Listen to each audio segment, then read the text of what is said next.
positivos y negativos.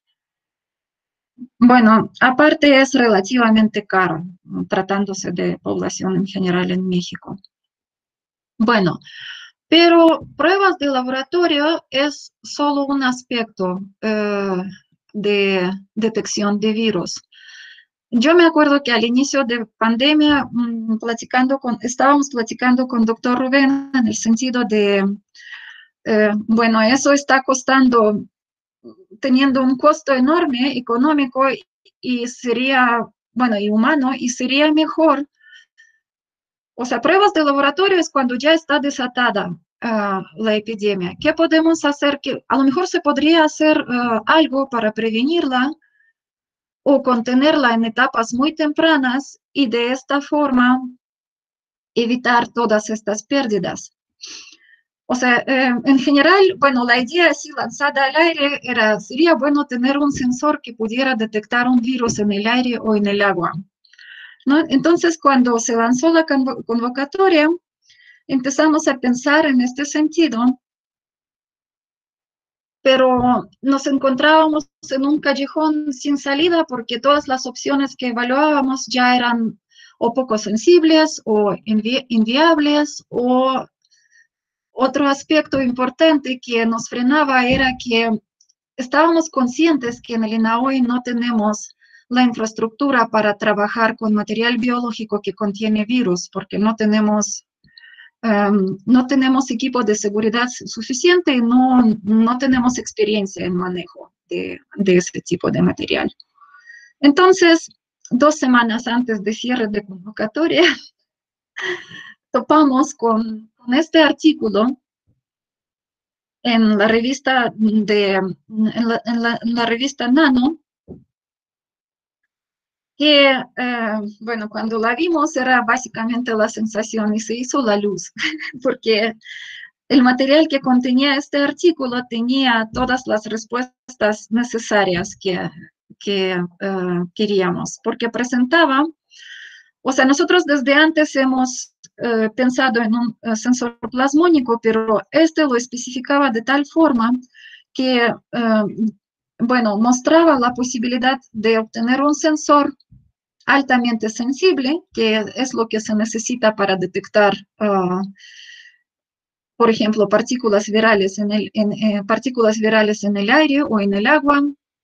Era altamente sensible, altamente específico, relativamente simple, y el método que presentaban ahí no requería trabajar con material biológico que contiene virus. Entonces, sometimos un proyecto que básicamente se basa en esta publicación.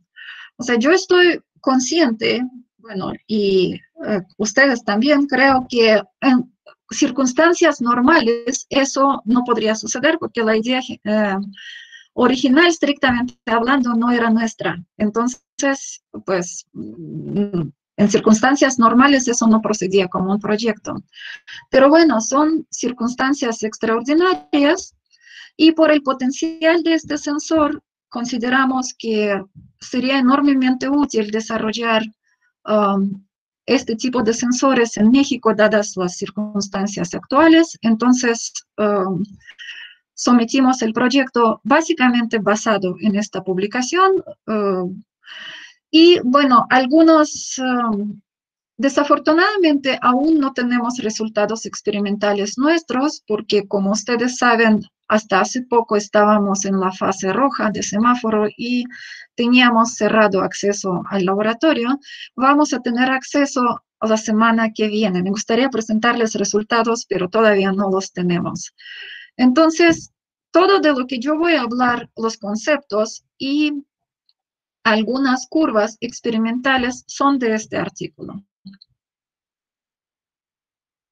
Ok, bueno, esa es la noticia que vi en la prensa rusa anteayer, para que vean que la idea de sensor que detecta las partículas en el aire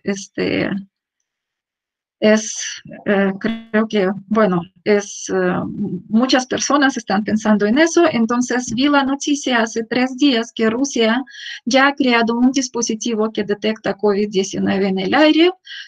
Desafortunadamente todavía no dan muchos detalles, pero yo creo que es algo muy similar a lo que estamos desarrollando nosotros. Bueno, solo que creo que ellos lo combinan con otro método de fluorescencia y prometen detectar no solo COVID, sino también otros 30 patógenos más. Entonces, el objetivo del proyecto es desarrollar y fabricar el prototipo de un biosensor óptico basado en el efecto de la resonancia plasmónica de superficie localizada y el efecto plasmónico fototérmico. Y el sensor debe tener las siguientes características generales. Debe tener alta especificidad. En particular, el sensor es potencialmente capaz de distinguir entre variedades de coronavirus, por ejemplo, entre SARS-CoV y SARS-CoV-2. SARS-CoV es el virus de influenza común. Bueno, el sensor propuesto debería tener bajo límite de detección, menos de 1 picomol en condiciones de laboratorio, y el tiempo de detección es relativamente corto, de 10 a 20 minutos. Bueno, a continuación voy a hablar sobre qué es un sensor plasmónico, biosensor plasmónico, y esta es la definición formal de biosensores. Biosensor es un sensor que integra un elemento biológico con un transductor físico-químico para producir una señal electrónica proporcional al analito biológico. Bueno, este es como que el resumen del desarrollo histórico de biosensores. O sea, los mineros llevaban el canario a las minas para detectar gases peligrosos. Entonces, el transductor aquí es canario y el que interpreta los datos es el minero, y este es el aparato de Biocor. Biocor, el biosensor basado en plasmones moderno, es un equipo bastante complejo y bastante costoso. Bueno, aquí está el diagrama. ¿Cuáles son los componentes básicos de biosensor?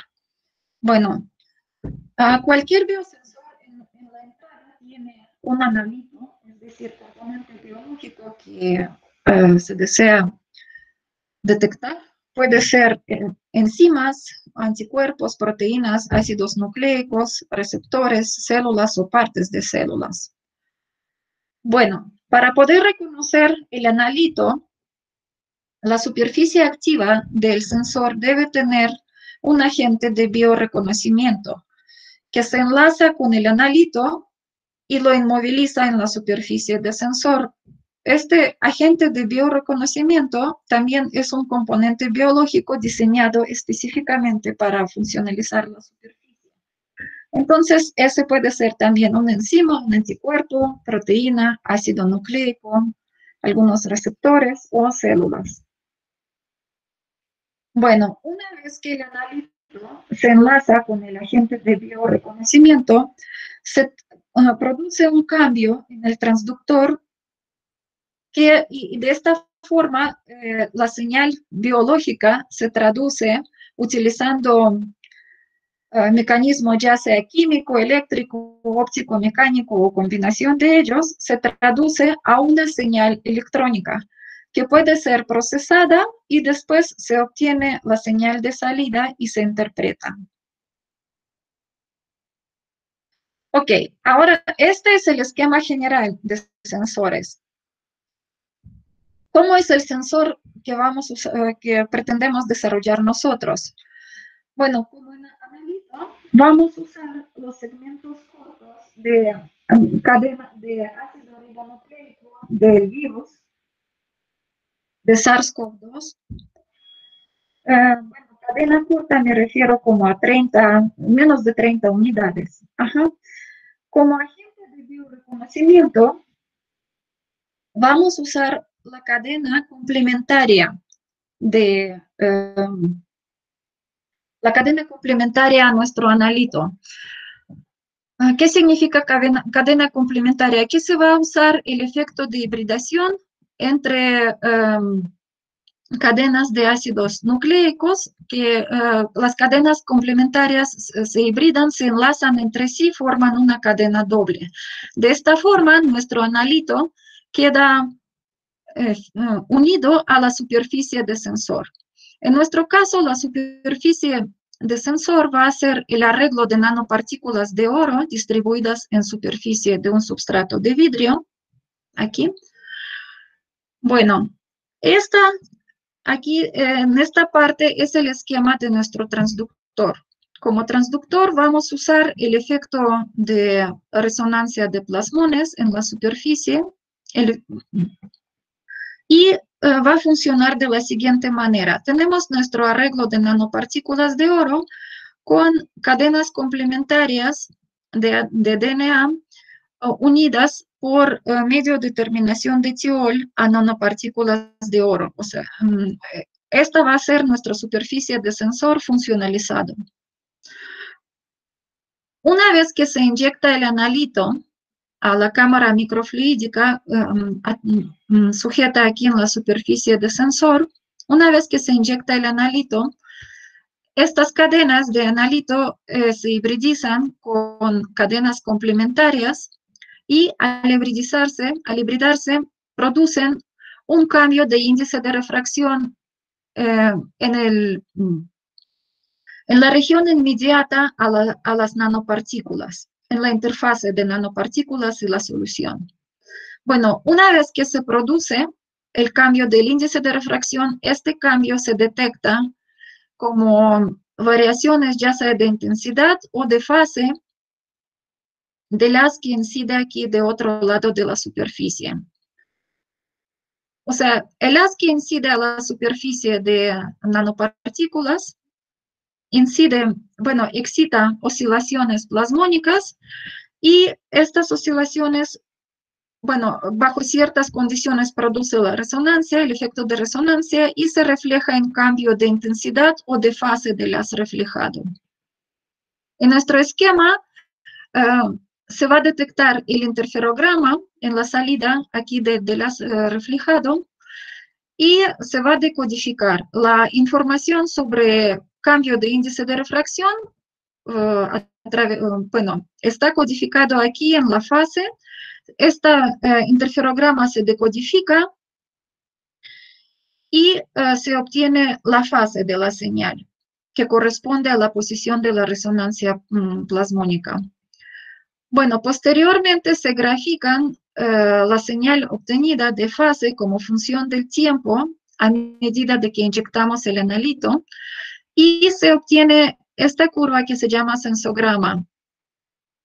Representa lo siguiente: en la fase inicial inyectamos el analito y las cadenas empiezan a enlazarse aquí en la superficie del sensor, producen cambios del índice de refracción y entonces nuestra señal crece. Crece, después llega a una saturación porque toda la superficie ya está disponible, ya está ocupada, ya no hay eventos del enlace.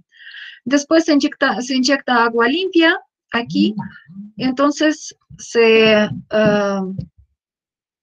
inyecta agua limpia y se produce el evento de disociación de las moléculas enlazadas, es el efecto inverso que vimos aquí. Entonces la señal decae y eventualmente debe decaer a la misma base que antes. Bueno, pues este es básicamente el esquema general de cómo planeamos que va a funcionar nuestro sensor. Y a continuación voy a hablar a detalles sobre diferentes bloques de estos procesos, de este proceso. Bueno, primero el analito. Bueno, probablemente todos saben que material genético de virus consiste en una sola cadena de ácido ribonucleico. Entonces, como he mencionado, vamos a usar los segmentos cortos de esta cadena. Bueno, el genoma de virus se conoce y puede ser extraído de esta base de datos. Aquí está representado esquemáticamente la cadena de RNA de SARS-CoV-2 y SARS-CoV. aquí diferentes segmentos corresponden a diferentes genes que expresan diferentes proteínas de virus. Bueno, si aquí digo alguna barbaridad, me disculpan porque no soy bióloga. Probablemente después, si Tere está aquí, puede contestar preguntas específicas de biología. Bueno, lo que se va a usar en el experimento son segmentos cortos de ácidos nucleicos, de cadenas de ácidos nucleicos extraídos de estas regiones, dos regiones que corresponden a este gen de Open Read Frame, que es esta y este segmento, y un segmento que corresponde a la proteína envelope, de envelope que corresponde a la cápsula del virus.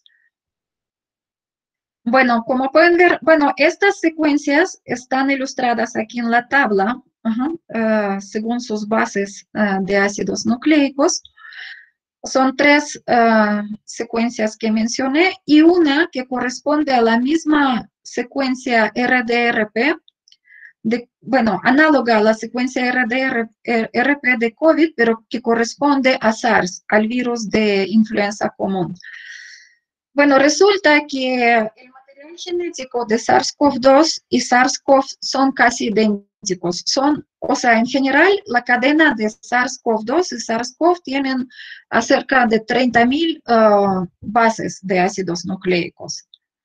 Y la diferencia entre ellos son apenas docenas de bases.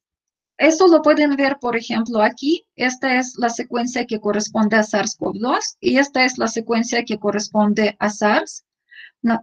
Y aquí las letras subrayadas son las únicas que difieren. Es decir, en una secuencia de 25 o 26 bases, únicamente 3 son diferentes. Entonces, esta secuencia que corresponde a SARS se va a usar en los experimentos para demostrar la especificidad de método de detección, que el método de detección es potencialmente capaz de distinguir entre material genético de COVID y material genético de influenza común, lo cual es importante, ¿no?, para diagnóstico confiable. Bueno, ahora vamos a hablar un poco sobre el método un poco más a detalle sobre el método de cómo se reconoce el analito. Como he mencionado, para reconocer el agente viral, se va a usar el evento de hibridación entre dos cadenas complementarias de oligonucleótido. Hibridación es cuando se enlazan las dos cadenas complementarias, pero así como enlazan, se pueden desenlazar, ¿no? Al enlazar se forman enlaces de hidrógenos y resulta, el método general al hibridar cambia el índice de refracción en vecindad de superficie. Este cambio es detectado como cambio de posición de resonancia, pero hay un problema. Puede llevarse a cabo el evento de hibridación con otros aminoácidos que no sean totalmente complementarios, ya sea que vienen de contaminante o, por ejemplo, que viene mezcla de que viene mezcla de otros virus o otro material genético, y entonces puede producir falso positivo. Entonces, la pregunta es cómo evitar ese tipo de problemas. Pues resulta que podemos aumentar la especificidad variando la temperatura. ¿De qué manera? Resulta que el evento de hibridación es muy sensible a temperatura. Así como se hibridizan dos cadenas complementarias, pueden deshibridizarse si subimos la temperatura. Aquí esta gráfica indica la concentración de, es absorbancia, pero lo que nos refleja es la concentración de DNA, aquí DS es double strand, es decir, son dos cadenas enlazadas. Aquí en esta región, la mayoría de cadenas complementarias están hibridizadas, o sea, están unidas. Entonces forman doble cadena, double strand. ¿Qué sucede cuando aumentamos temperatura? Al aumentar la temperatura, el DNA se calienta y a partir de cierta temperatura se separan. Entonces, aquí la mayoría son single strand, es decir, ya son cadenas aisladas. Esa temperatura característica se llama melting temperature o temperatura de desnaturalización.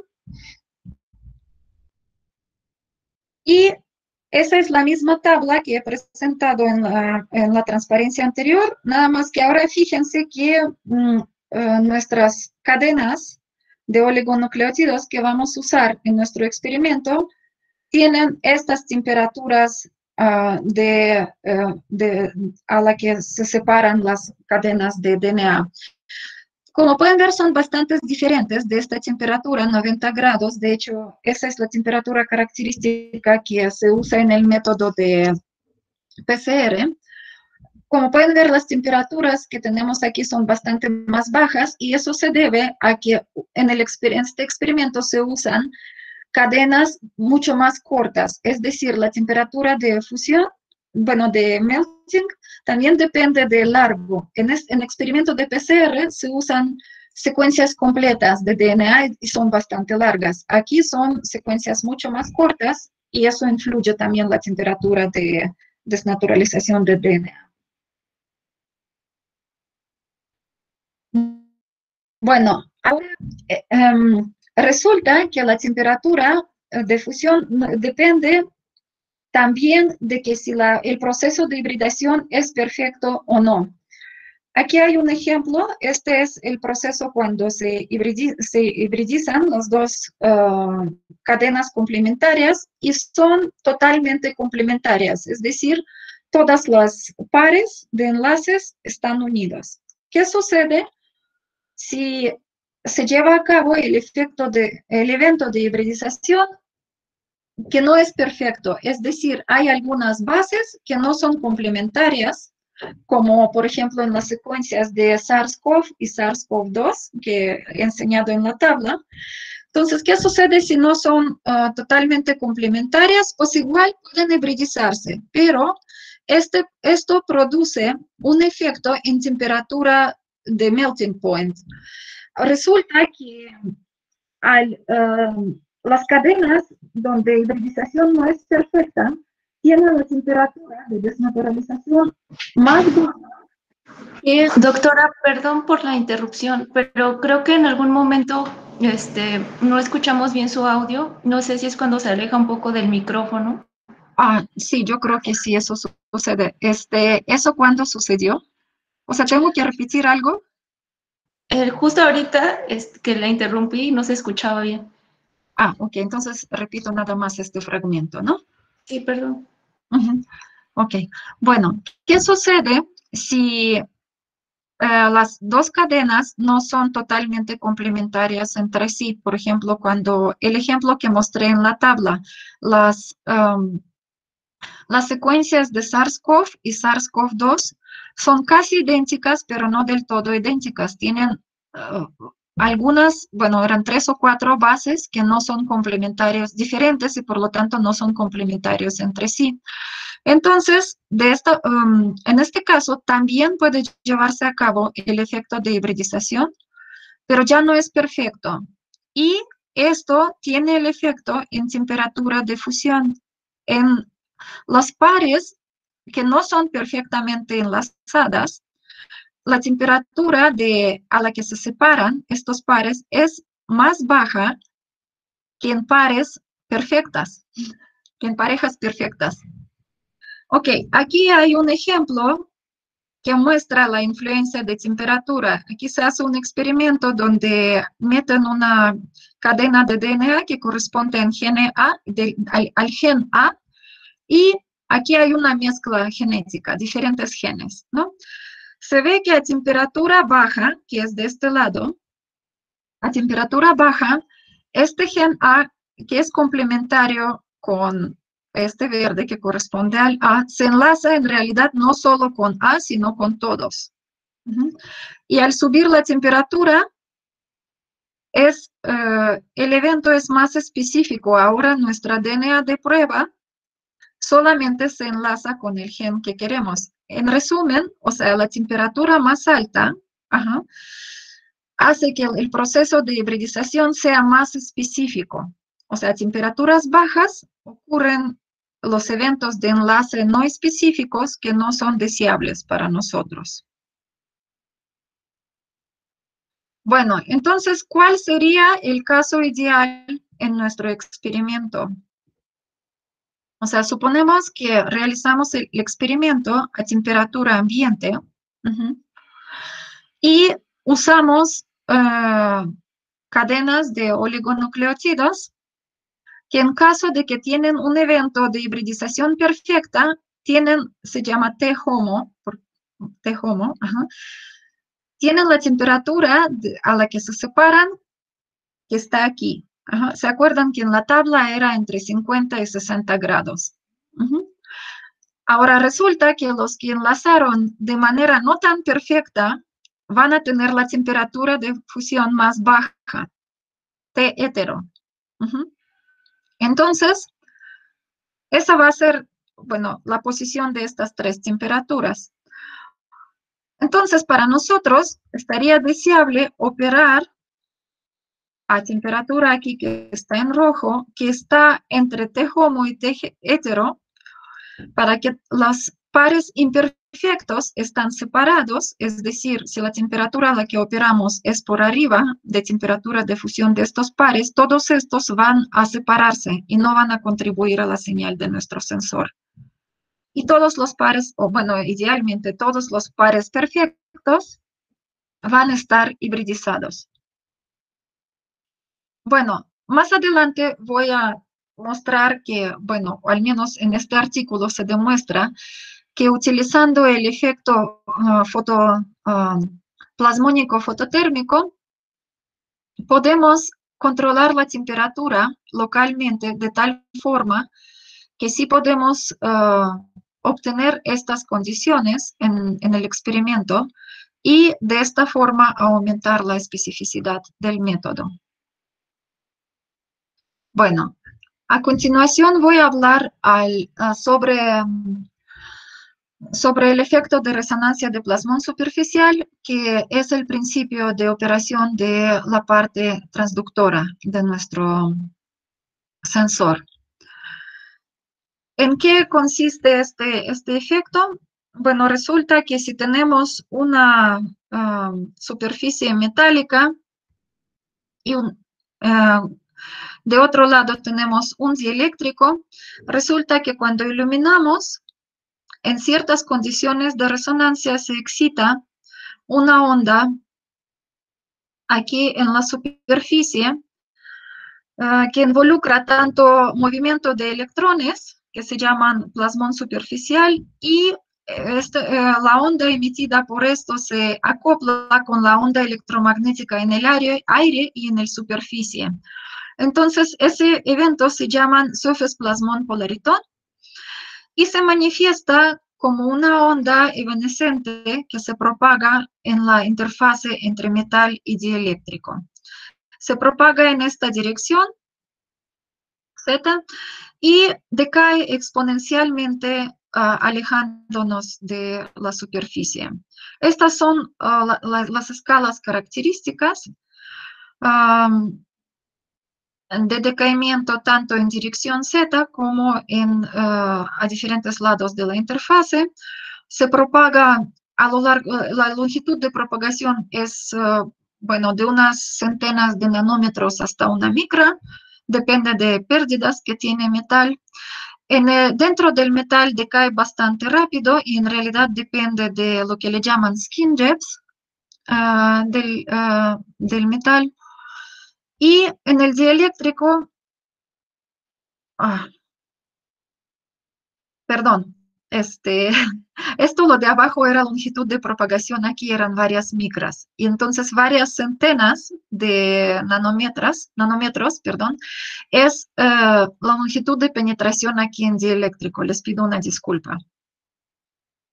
Ok, bueno, entonces este es el esquema general del efecto y las longitudes características. Ahora, ¿qué sucede si en lugar de una película, o sea, aquí teníamos una película continua inicialmente? Bueno, nada más un comentario sobre condiciones de resonancia.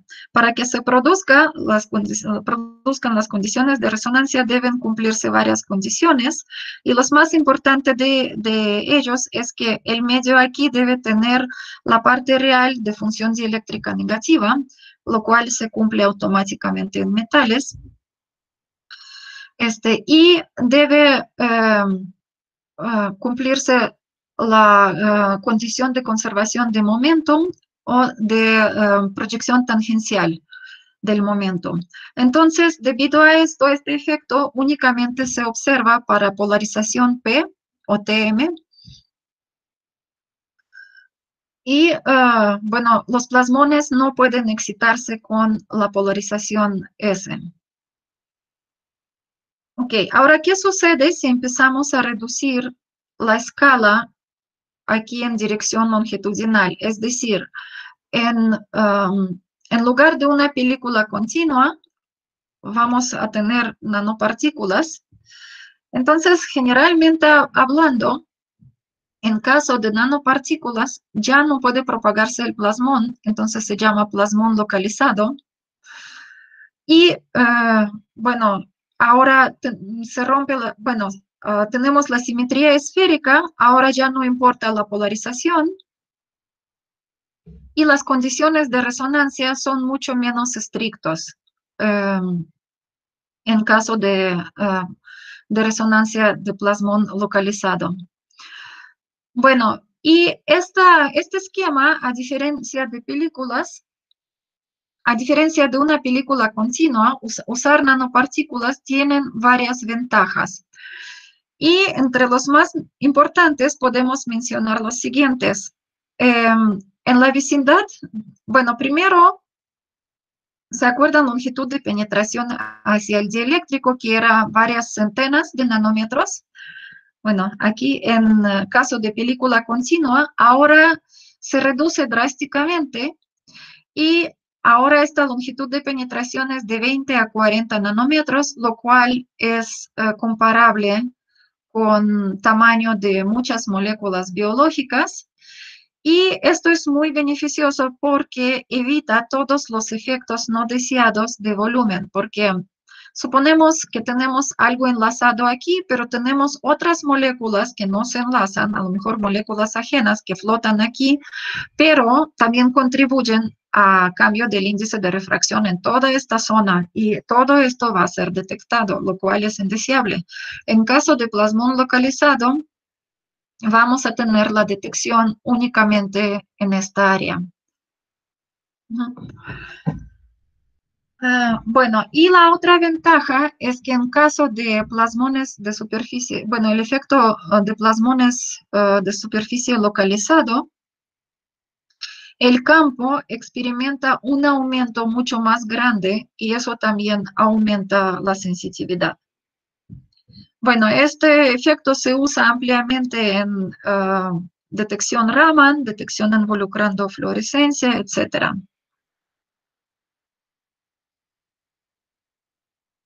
Bueno, esta es la relación de dispersión para SPP, Surface Plasmon Polariton, es decir, en caso de películas, ¿se acuerdan que les hablé de condiciones de resonancia? Resulta que si esta es la línea de dispersión de onda electromagnética en el aire, que se propaga en el aire, es una línea recta. Y en verde es la línea de dispersión de Surface Plasmon Polariton que se propaga en la interfaz entre aire y metal. Pues resulta que estas dos líneas nunca se cruzan, significa que no es posible excitar los plasmones excitando desde el aire. Sin embargo, si en lugar del aire ponemos un dieléctrico, por ejemplo, vidrio, esta línea se inclina porque ahora tenemos índice de refracción diferente y tenemos intersección entre dos curvas. Eso significa que para excitar plasmones, o sea, se necesita acoplar la onda incidente de una forma especial para poder cumplir la condición de conservación de momentum y producir la resonancia. Bueno, ahora, ¿cómo se mide el efecto de SPR o LSPR? Bueno, aquí, como he mencionado, tenemos prisma para poder acoplar la onda electromagnética con plasmones. Bueno, aquí el haz está enfocado, entonces tenemos diferentes ángulos, ¿no? Entonces, bajo ciertas condiciones, la combinación del ángulo, longitud de onda, los índices de refracción, grosores, etcétera, se produce el efecto de resonancia, y cuando ocurre resonancia, la energía, la parte de energía de esta onda, se transfiere a energía de plasmones. Por lo tanto, la onda reflejada aquí para ciertos ángulos tiene un punto negro, es decir, esta energía se absorbió para producir el plasmón. Entonces, experimentalmente, eso se detecta como cambio en reflectividad, un mínimo en reflectividad, y bueno, variando el índice de refracción, o sea, lo que queremos detectar es la posición de este mínimo, y variando el índice de refracción, el mínimo puede variar de posición. Entonces, de esta forma podemos detectar cambios del índice de refracción. En caso de resonancia plasmónica localizada, cuando usamos nanopartículas, como les he dicho, las condiciones de resonancia se relajan debido a la simetría, y el único modo de detección, en caso de películas podemos variar ángulo, podemos variar longitud de onda y detectar ese tipo de curvas. Podemos también detectar la fase en lugar de intensidad. Bueno, en caso de nanopartículas, la resonancia es mucho más ancha y se produce una banda de absorción en condiciones de resonancia y se detecta la posición del máximo de absorción. En nuestros experimentos, nosotros proponemos usar el modo de detección de fase en lugar de detección de ángulo o de longitud de onda. Resulta, bueno, en literatura, hicimos la búsqueda en literatura y resulta que es el método más sensible entre estos tres. La mayoría de dispositivos comerciales que usan plasmones, por ejemplo, de compañía Viacor, usan precisamente este esquema, usan variación del ángulo, porque produce un pico angosto y es bastante sensible, pero el modo de modulación de fase es mucho más, es una orden de magnitud más sensible que el modo de modulación del ángulo. Bueno, esta curva corresponde a cambio de intensidad, que es lo mismo que se ve aquí, y se ve que en la región de resonancia hay un salto abrupto de fase. Entonces, en nuestros experimentos es lo que se va a detectar, el salto de fase.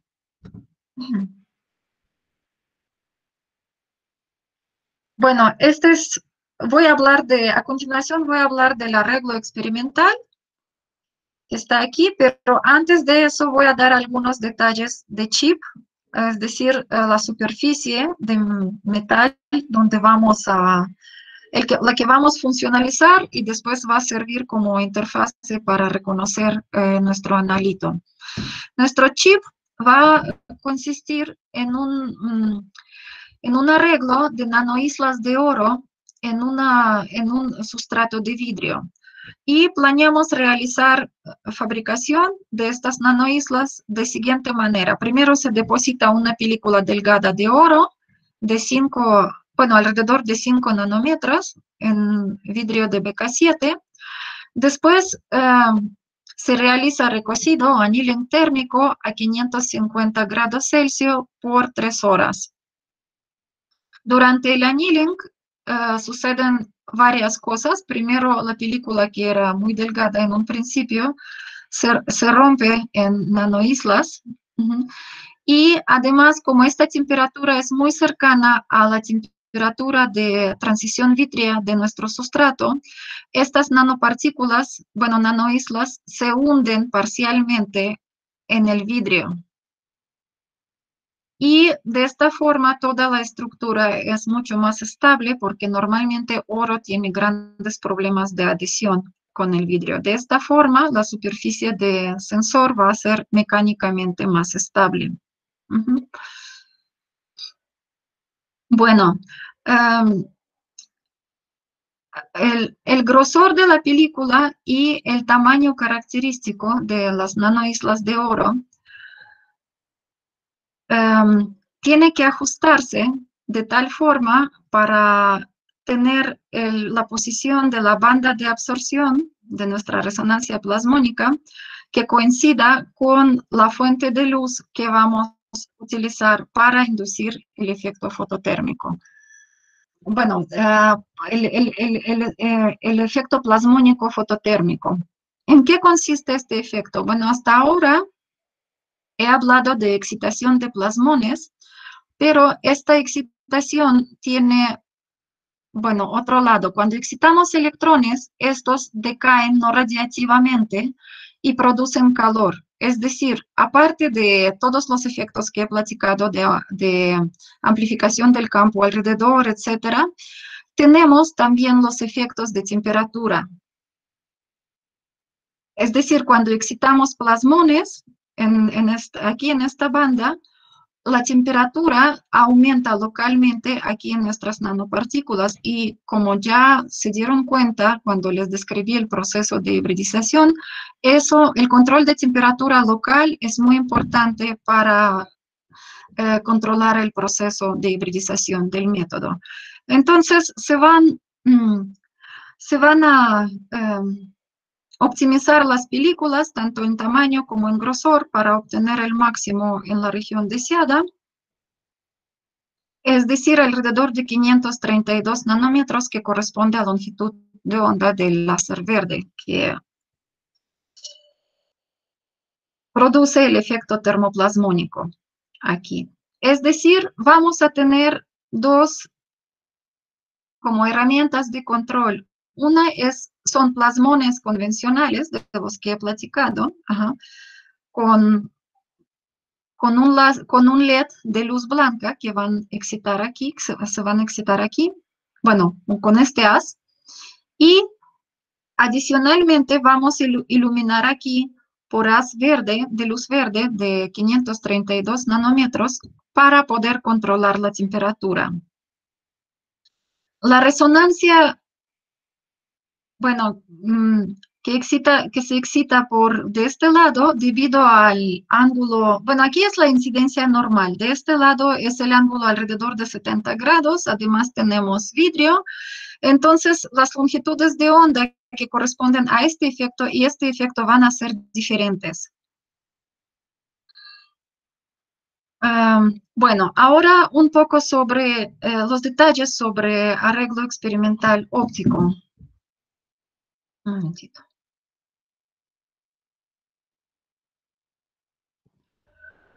Ok, en la entrada tenemos un LED de luz blanca que pasa por una apertura, después pasa por un polarizador que tiene su eje rotado a 45 grados, es decir, seleccionan componentes iguales de polarización S y P.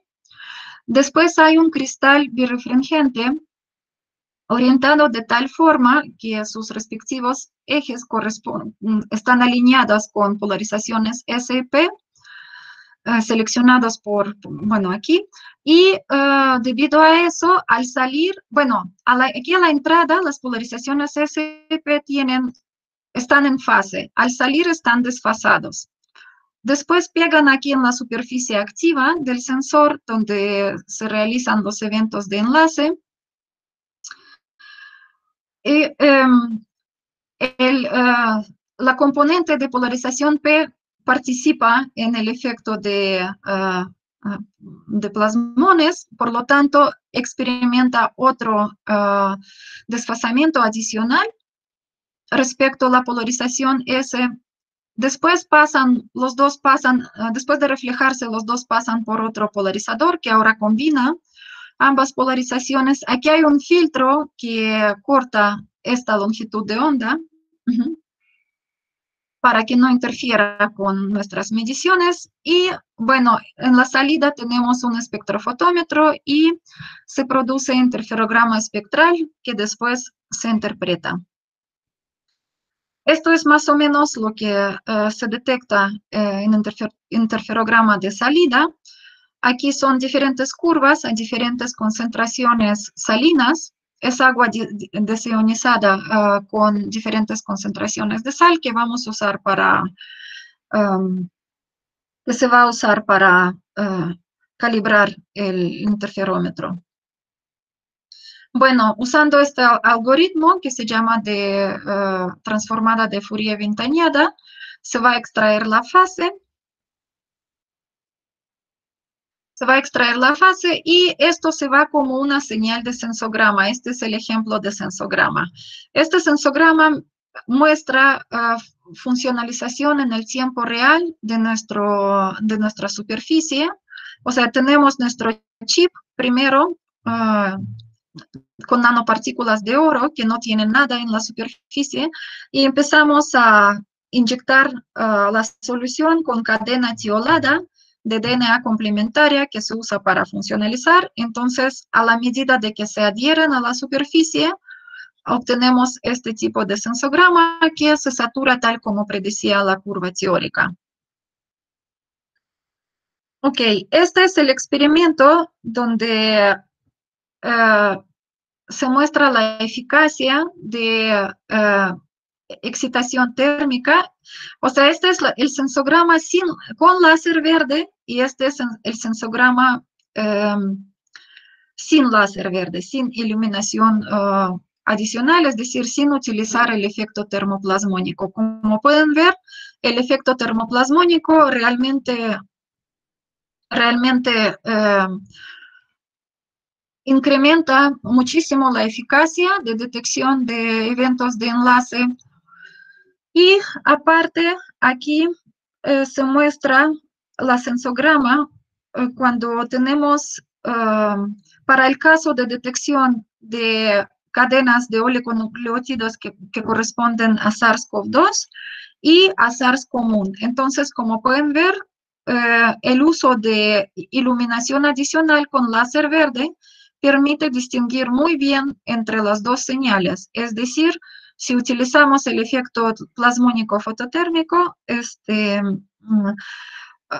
se suprime la señal que corresponde a otro material genético ajeno a SARS-CoV-2.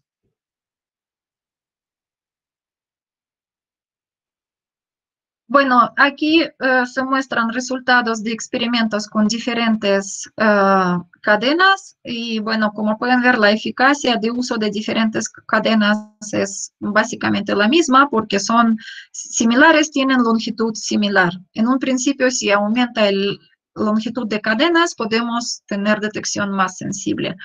Bueno, en esta curva bueno, aquí se determina rango dinámico. El rango dinámico es alrededor de 7 órdenes de magnitud y en esta curva se determina límite de detección. ¿Qué concentración de nuestro analito es el mínimo que podemos detectar? Y corresponde a 22 picomolares. Bueno, aquí es un ejemplo para que tengan idea de a lo que corresponde. Un picomolar es alrededor de 1000 partículas en, en 100 microlitros cúbicos. Bueno, bueno, aquí también se evalúa brevemente si este límite de detección es suficiente para detectar partículas virales correspondientes a muestras reales en pacientes y resulta que esta concentración corresponde más o menos a 10 a la 4 copias aquí, y en muestras típicas de pacientes normalmente se detectan 10 a las 6 copias de cadenas de RNA. Entonces, pues sí es más que suficiente. Entonces, pues ahora solamente falta, bueno, solamente falta probarlo experimentalmente en nuestros propios experimentos. Ok, en conclusión, el sensor plasmónico dual basado en el efecto de resonancia plasmónica localizada, en el efecto plasmónico fototérmico, es una solución alternativa y promisoria para detección selectiva de virus SARS-CoV-2. Bueno, ofrece la perspectiva de uso de este tipo de detección para detección temprana de patógenos. Y en un principio hay otra variante de esta aplicación donde probablemente se puede compactarlo con uso de fibras ópticas y hacerlo compatible con teléfonos celulares para detección individual fuera de instalaciones del hospital. Pero bueno, este es como que una idea a futuro si y cuando funciona lo que se propone en la primera fila, ¿no? Bueno, se demostró que el efecto plasmónico fototérmico funciona para elevar localmente la temperatura y de esta forma aumentar la especificidad del método. Y bueno, eventualmente el uso de este sensor puede reducir significativamente la tasa de falsos positivos y mejorar la confiabilidad del diagnóstico genético. Ok, bueno, este es básicamente el grupo de trabajo. Como pueden ver, bueno, así como se plantea el proyecto, en realidad el problema es multidisciplinario, entonces el equipo es multidisciplinario también. Y básicamente son tres grandes bloques. O sea, se requiere la parte de fabricación, entonces eso se va a realizar en instalaciones de microelectrónica por doctor Ismael Cosme, Mario Moreno, con asesoría de doctor Malik y participación de estudiantes, Selma Guerra. Otra parte es la parte óptica, donde es la construcción de interferómetro, caracterización, etcétera. Bueno, esto básicamente va a realizarse por el grupo de Dr. Rubén y sus estudiantes con asesoría de Dr. Nicolai. Y el grupo muy importante de químicos y biólogos que necesitamos de su apoyo es la doctora Teresita Spezia de posgrado de biofotónica, doctora Beatriz de la Mora, que es la cátedra conocida UNAM, que accedió amablemente a colaborar con nosotros, y doctores Paulina Ramos y Jorge Donato García, que son biólogos moleculares, ¿verdad, Rubén? Que nos van a asesorar en la parte, que tienen gran experiencia en biología molecular y en métodos bueno, conocen muy bien diferentes métodos e ensayos para detección de material biológico, y entonces van a colaborar en la parte biológica del proyecto. Bueno, y como últimas palabras, yo en general creo que este proyecto tiene grandes perspectivas, no solo para esta tarea en particular, sino para el desarrollo de biosensores, posterior desarrollo de biosensores de toda clase, y en general puede servir como proyecto integrador de varios equipos multidisciplinarios del UNAOE. O sea, bueno, y ojalá sea solo una semilla que después lleve a colaboración más grande entre óptica, electrónica, cómputo y, bueno, biofotónica. Bueno, eso sería todo. Muchas gracias por su atención y no sé si tienen preguntas. Gracias, doctora, por la plática. Bueno, a continuación procederemos a una sesión de preguntas. No sé si alguien quiere utilizar su micrófono o escribirlo en el chat. Hola, sí, yo tengo un par de preguntas. Soy Joel Molina. Hola, Joel. Hola, Ujú, sí, solamente me gustaría saber si al elegir esta parte de lo que es ya el código genético del interior del virus SARS-CoV-2, que pues es un ujú. código genético basado en RNA, ¿no se estaría involucrando el hecho de que se puede detectar, pero no necesariamente signifique que todavía tenga capacidad infectiva el virus, porque probablemente pues este código genético ya haya sido este, difundido en algún medio, en alguna muestra, después de que se desintegró su envelope, Ujú. después de que se desintegró, pues lo que lo contiene, y que inclusive antes de que se desintegre el envelope se tiene que desintegrar la proteína de las espigas, que son las que están en contacto directo con el medio inicial. Esa sería mi primera pregunta. A ver, es que nada más es que gracias por la pregunta, se me olvidó mencionar una cosa importante. Nada más que déjame entender, si tu pregunta es en el sentido de que si representa todavía algún peligro o en el sentido de que se necesita un tratamiento para romper la cápsula y extraer No, el material genético de no, virus. si mi pregunta era básicamente si esta cadena corta de Ajá. RNA que la funcionalizan tiolada a las nanopartículas de oro y que luego las Ajá.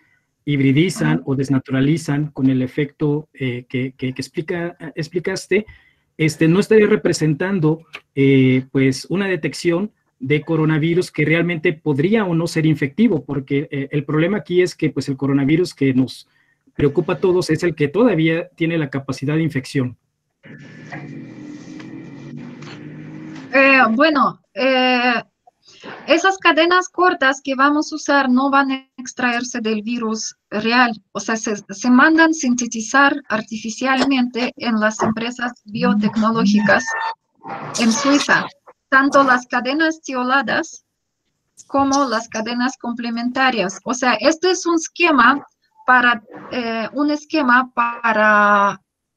demostrar la viabilidad del método. Ya para trabajar con material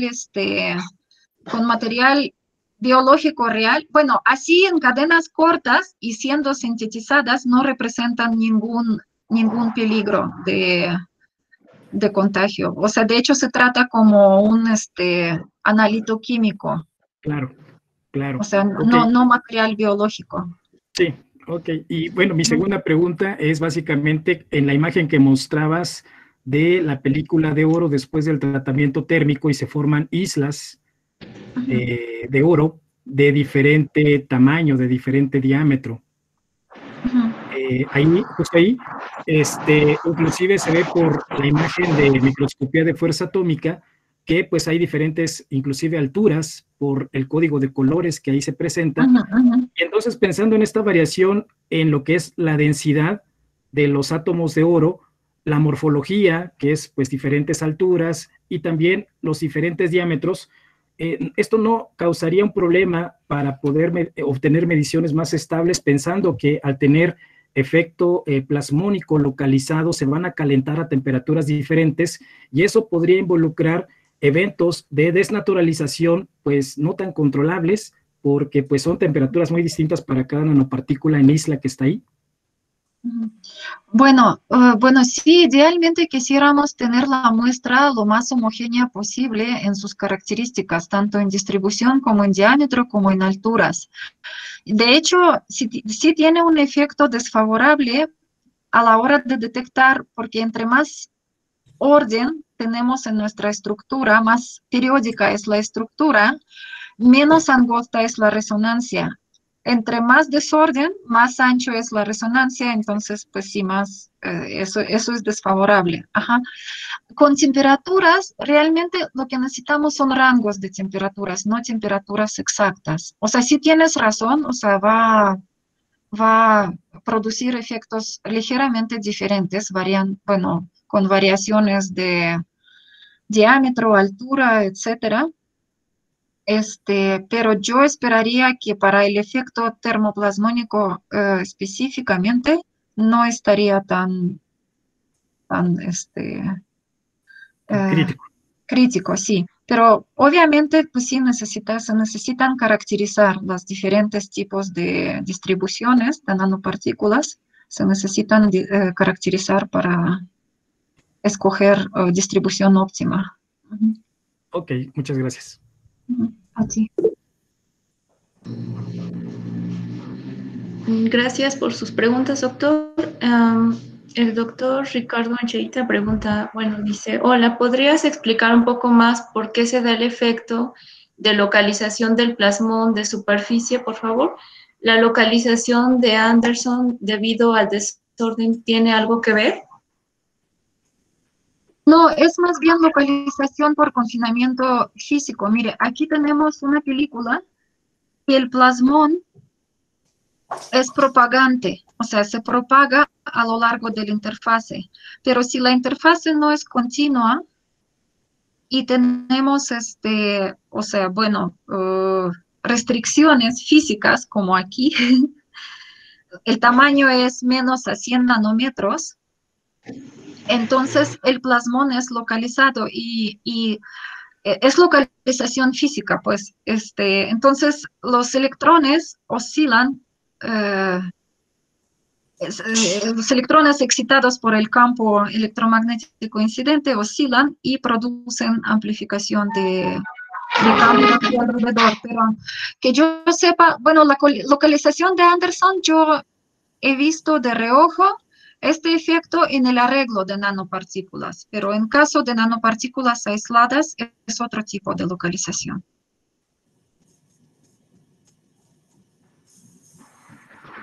Muchas gracias, doctora. Y bueno, dice el doctor, entiendo, muchas gracias. ¿Alguien más tiene alguna pregunta o quiere utilizar su micrófono? Bueno, mientras, doctora, yo sí tengo una pregunta. Adelante. En la parte de donde menciona fabricación y caracterización de chip, Ajá. ¿qué importancia tiene o si ya tienen pensado algún método de depósito de la película? Pues se planea depositar por método de sputtering primero una película delgada de este grosor, bueno, alrededor de 5 nanómetros, y después realizar el recocido. Sin embargo, nosotros bueno, ese es el método más comúnmente usado en literatura para fabricación de ese tipo de chip. Pero en conjunto con Betty de la UNAM estamos evaluando otros métodos o estrategias, a lo mejor para aumentar la periodicidad en el sistema y mejorar las características de resonancia. Pero bueno, este es el método que vamos a usar como primera prueba. Después, pues a lo mejor surgirán algunas variantes. Ujú. Ok. Ujú. Y cuando menciona que se tiene que calibrar el interferómetro usando cloruro de sodio, ¿por qué eso? Porque bueno, si usamos agua muy limpia desionizada y concentraciones muy bien controladas de cloruro de sodio, estas tienen el índice de refracción muy bien conocido, o sea, bueno, a cada concentración corresponde cierto valor de índice de refracción. Entonces, esto nos va a servir, o sea, nosotros vamos a decodificar nuestra fase en el interferómetro, pero ahora necesitamos relacionar esta fase medida con cambios de índice de refracción. Entonces, vamos a usar la solución salina, detectamos la fase, conocemos el índice de refracción que corresponde a cierta concentración y de esta forma podremos establecer esta relación entre fase y el índice de refracción para posteriores mediciones. Okay. Muchas gracias, doctor. Pregunta el doctor Joel Molina que dice una cosa relacionada a esto que comenta. Sí, doctor, por favor. Hola, sí, disculpa. Es básicamente justo esto que estaban comentando, en donde la interacción de nanopartícula de oro metálica con un elemento dieléctrico para maximizar la interfase metal dieléctrico y obtener plasmón resonante localizado.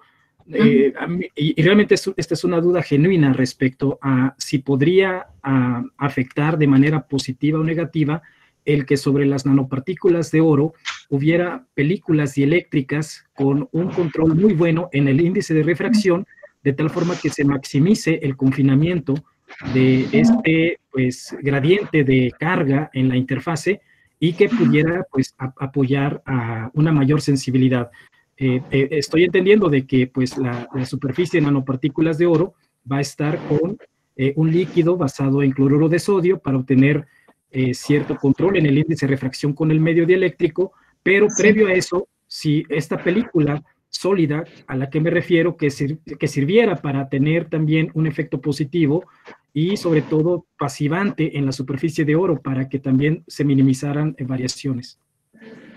Claro, de hecho, bueno, sí eso es muy interesante, de hecho se usan, en literatura se encuentran, bueno, bastante material sobre esto, que se usa la combinación no solo nanopartículas, sino nanopartículas con una cierta película, por ejemplo, de óxido de grafeno o otra película dieléctrica, para poder controlar la resonancia plasmónica localizada. Bueno, las características de resonancia plasmónica localizada. Sí, esta es parte de estrategias que podemos implementar más adelante para tener mejor control. Gracias, doctora. Karina Gutiérrez nos pregunta, dice, hola, tengo unas dudas. ¿Podrían tener más control en la periodicidad usando procesos de nanolitografía? ¿El proceso de horneado permite mayor adherencia en el vidrio? Sí, o sea, como las bueno, respecto a la última parte de pregunta, la respuesta es sí, porque debido a el vidrio, la temperatura es muy cercana a la temperatura de transición vitrea, entonces nanopartículas quedan parcialmente incrustadas en el sustrato y eso produce mayor estabilidad mecánica. Pero desafortunadamente el método de depósito por sputtering con posterior recocido ofrece muy poco control sobre periodicidad, y en los trabajos donde usan arreglos periódicos, sí usan métodos de nanolitografía, pero bueno, son bastante costosos y para producción a gran escala poco viables. O sea, son muy buenos para investigación, pero en aplicaciones reales, me parece que, bueno, no me parece un método de primera elección, pues. Gracias, doctora. ¿Alguien más tiene preguntas?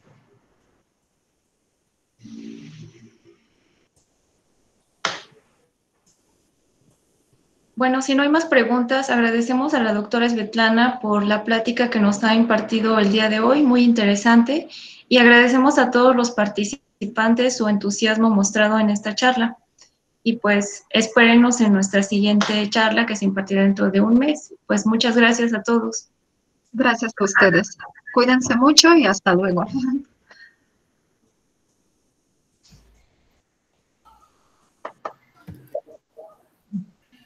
Doctora, no se nos vaya. Ah, cierto, la foto. Yo casi me iba.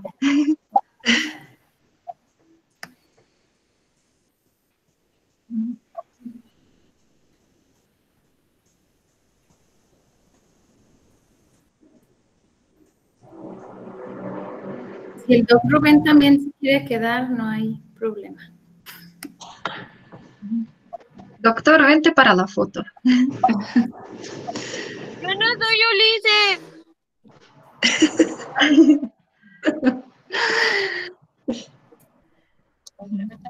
Ya. Me equivoqué y piqué salir en lugar de callar el micrófono.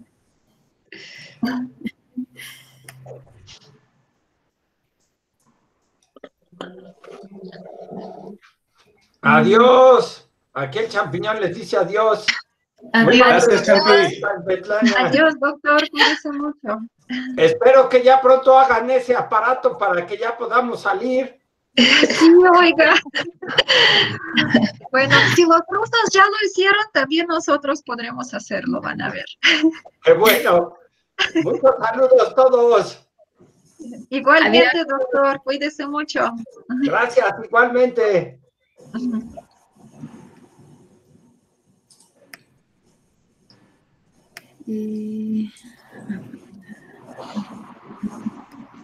Yo también quiero salir en la foto. Saludos, doctora Svetlana.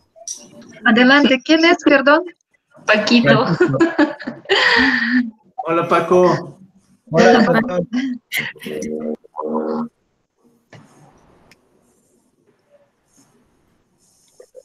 ¿Dónde andas, Ulises? Ah, se ve alguien en el fondo dormido. Le gustó la plática. Está en una fiesta. Le gustó la plática, se vio.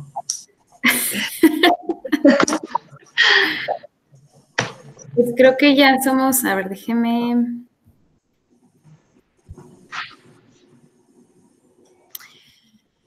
Doctora, ¿puede dejar de compartir su pantalla? Ah, sí. Perdón. Dejar de compartir. Listo. Listo. Ah, te voy a sacar o prende tu cámara. Ya, ahora sí. Ay, espérame. Listo. Listo, listo. ¿Ya? Sí, ya. Ahora sí tomaste bien la pantalla, no como la otra vez. No, sí, ya. Sí, sí, sí. Salen todos. Muy bien. Muchas Muchísimas gracias. Siempre. También Karen, nos... Paco, Ana, muchas Gracias a gracias. todos. gracias. Tere, Paco, ¿cómo también. te va en España? Bien, bien, bien. Me Bien, estoy- ¿ya estás trabajando? Sí, sí, sí. Bueno, trato. Bueno, a ver cuándo nos das una presentación así en línea para el grupo Claro, sí, cuando de guste. lo que estás haciendo. Ujú. Claro. Bueno, Con gusto. hecho. Bueno, ahora sí, cuídense mucho y muchas gracias por la invitación. Saludos a todos. Gracias a usted, doctor. Adiós. Gracias. Saludos. A usted. Gracias. Gracias. Chicos, no se vayan para platicar. Ah, sí.